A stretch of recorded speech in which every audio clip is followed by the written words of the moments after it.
They call this a street takeover. It's been getting more and more attention where kind of a crowd of people gathers, I guess, and they usually just watch people just driving around like crazy in a car, like in a reckless way. But this one got out of control. There was an officer injured, a squad car damaged. Take a look.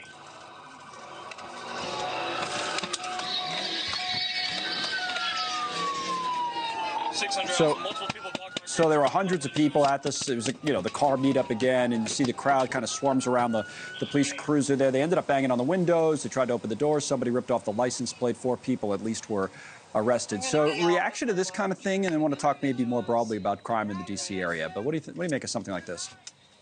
Yeah, that's in my old neighborhood, we call that wilding out, although I'm 62 years old. But just a bad scene there. And, when you have large gatherings, as you know, I'm a former prosecutor from New York City. Yep. When you have large gatherings, there's alcohol involved, there's young people involved, no offense to young people, then bad things tend to happen. And I don't mind, it's a devil's playground.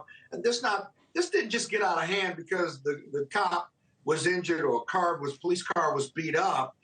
This crowd looks like it was out of control before any of that happened and before the police got there. It's against the law to be publicly drunk. It's against the law to be doing publicly drugs and alcohol or them manifesting themselves in negative behavior. Right. And so the police were probably just getting there when this started to happen. Unfortunately, it's the sign of the times. And people need to get busy doing positive things versus negative things. So this is Fairfax County, as I said, but, you've been around D.C. for a long time, and, we've tried to cover crime as fairly as possible in this show. We've talked a lot about the national numbers being down, but D.C., that's not the case. A couple of things in D.C. that I wanted to ask you about while we're on this topic of crime. First of all, Washington Post headline on the mayor in D.C.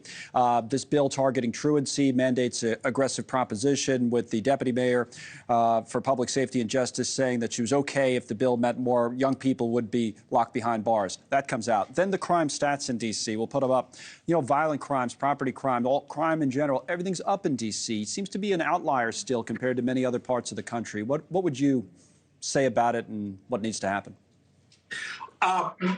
Those numbers were not that high a few years ago. In fact, like national trends, DC's crime rate was trending downward. We now have a much higher truancy rate.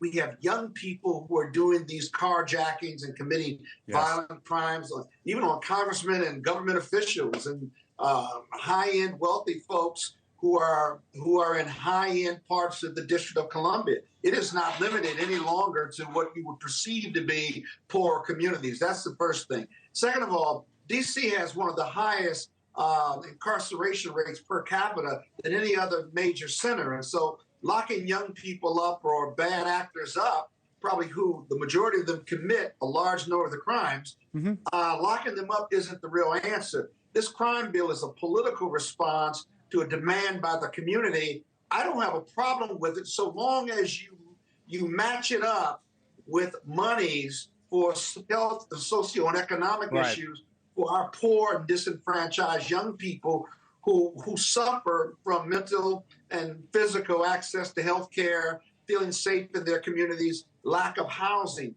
Fixing poor people's problems, fixing the crime problem is a continuum of care, a consortium of issues that are social services more than anything else. That's not a liberal stance. That's what the statistics say. No, I get it. You got to lock them up and keep us safe, but you got to give them more than just that. Because deeper they go into the system, the deeper they go into the system, the more crimes they commit, at least what some recent research says. Understood. I was going to go through this whole segment and just talk to you about these issues and not mention politics, but it's hard to have you on now talk about politics a little bit. So one question, just a quick answer, Scott, if you can. Did you see this just in the last hour or two? No Labels. The group No Labels, supposed to be the centrist group, would have a candidate. No candidate. They're abandoning their effort. Thoughts?